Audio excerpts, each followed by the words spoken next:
Hey guys, good morning সবাইকে জানাই। আজকে হচ্ছে ফাল্গুন মাসের শেষ মঙ্গলবার। তো আজকে হচ্ছে আমি উপোস রয়েছি এখন। আজকে সারাদিনই উপোস থাকবো। আজকে হচ্ছে আমাদের বাপের বাড়িতে কালী ঠাকুরের পুজো পাড়ায়। আমাদের ওখানে একটা জাগ্রত কালীমা আছে। তো সেই মন্দিরে আজকে হচ্ছে ফাল্গুন মাসের শেষ মঙ্গলবার প্রতি বছর আজকের দিনে পুজো হয়। তো আজকে আমি সেখানে যাব।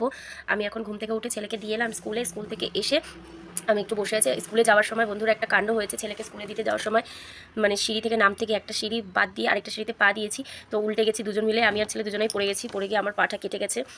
ছেলেরও মাথাটাই লেগেছে। ওইভাবে স্কুলে দিয়ে এলাম। বাবা মা বারণ করছিল যে যাস না, কেননা একটা বাধা পেলো, তো স্কুলে যেতে হবে না। তাও দিয়ে এলাম, কেননা কালকে আজকে পুজো, যেহেতু বাপের বাড়ি গেলে হয়তো আজকে আসতে নাও পারি, কালকে আসবো, তো স্কুলটা কামাই হবে, তার জন্য স্কুলে গিয়ে দিয়ে এলাম। তো এখন আমি ঘুম থেকে উঠলাম, উঠে আমার আবার এক্সাম আছে, পরীক্ষা দিয়ে তারপরে আমি যাবো হচ্ছে বাপের বাড়িতে। তো আজকের ব্লগটা এখান থেকে শুরু করছি, তোমরা দেখতে থেকো, আশা করি সবার ভালো লাগবে। তো চলো কাজবাজগুলো ফটাফট করে সেরে নিই, না হলে দেরি হয়ে যাবে স্কুল থেকে ছেলেকে আনতে, তারপর আমার স্কুলে যেতে, তারপরে পুজোর ওখানে যেতে। আর উপোস অবস্থায় বুঝতেই পারছো, রোদের মধ্যে ঘোরা খুব কষ্ট হবে।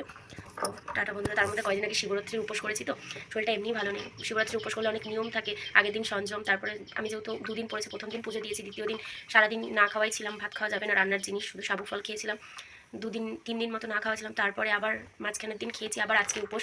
তো একটু শরীরটা একটু খারাপই বলতে পারো। তো এখন একটু ঝিমানি ভালো লাগছে, তাও ঠাকুরের নামে আছি, তো সব ঠাকুরই দেখবে। তো টাটা বন্ধুরা, এখন আমি কাজগুলো সেরে নিই, পরের পার্টে আসছি। হে গাইজ, দেখো বাড়িতে চলে এসেছি। বাড়িতে হচ্ছে আমি এখন বাজে 12টা প্রায় হয়ে অনেকটাই দেরি হয়ে গেছে। তো বাড়িতে এসে বসে আছি। মা কি সুন্দর গোবর দিয়েছে উঠোনে পুজো উপলক্ষে। তো আমি এসে যেটা করলাম সেটা হলো আলতা পরে নিলাম। আলতা পরার পর মা আলতা পরলো, বৌদি আলতা পরলো, তারপরে আমরা ফটাফট রেডি হয়ে যাব মন্দিরে। তো আমি একটা সাদা পেরে লাল শাড়ি কিনেছিলাম পুজো উপলক্ষে, তো সেটা পরে নিলাম। তো কীরকম লাগছে গাইজ জানিও কমেন্ট করে। আর বৌদি এদিকে দণ্ডি কাটবে বলে বৌদি শাড়ি চেঞ্জ করে আবার সুতির ছাপা পরে, যেহেতু কাটতে হয় তাই বৌদি সুতির ছাপা শাড়ি পরলো আর একটা গামছা নিল আর গঙ্গার জল নিয়েছে। তো আমি এই দেখো বৌদি দণ্ডি কাটছে, আমি বৌদিকে দাগ দিয়ে দিচ্ছি কতটা করে হচ্ছে। তো এইভাবেই পুজোটা দারুণ কাটছে বন্ধুরা। তো এই যে বৌদি দেখো কিভাবে দণ্ডি কাটছে। এখানে শুধু বৌদি না, অনেকেই দণ্ডি কেটেছে। দেখো বন্ধুরা, সবাই দণ্ডি কেটে একে একে আসে, সবার মনস্কামনা মা পূরণ করে। তোমরাও এখানে এসো, খুব মজা হয়। আমাদের এই ঠাকুর খুব জাগ্রত। এটা হচ্ছে কালীতলা, মোহনপুর কালীতলার ভিতরে গিয়ে মন্দিরটা তোমরা দেখতে পাবে, ভীষণ জাগ্রত। আর অনেক দূর থেকে এই পুজোয় মানুষ আসে। এখন যেহেতু এটা খুব মানে সবাই জেনে গেছে, সবাই জানে যে সবার মনস্কামনা পূর্ণ, তো প্রচুর ভিড় হয়েছে গাইস। এই বছরে তো অনেক ভিড় হয়েছে। তো এখন ভিড়টা তোমাদের দেখাতে পারছি না, কিন্তু পরে দেখাবো। কত ভিড় হয়েছে, মানুষ কত বাতাসা ছড়িয়েছে।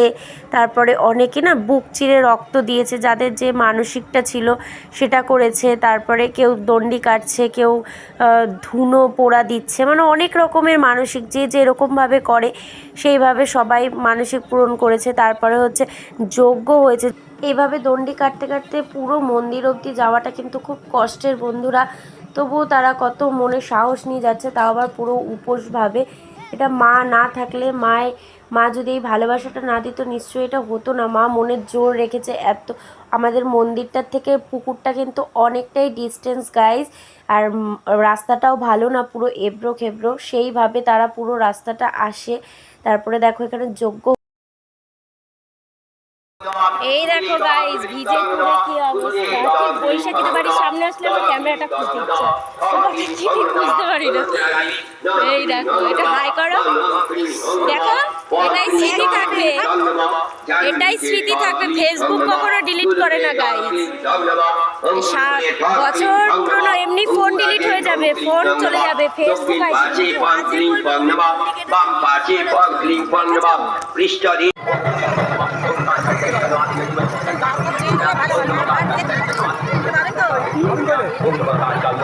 গাবিন ওই দিকে ওর মা রাস্তা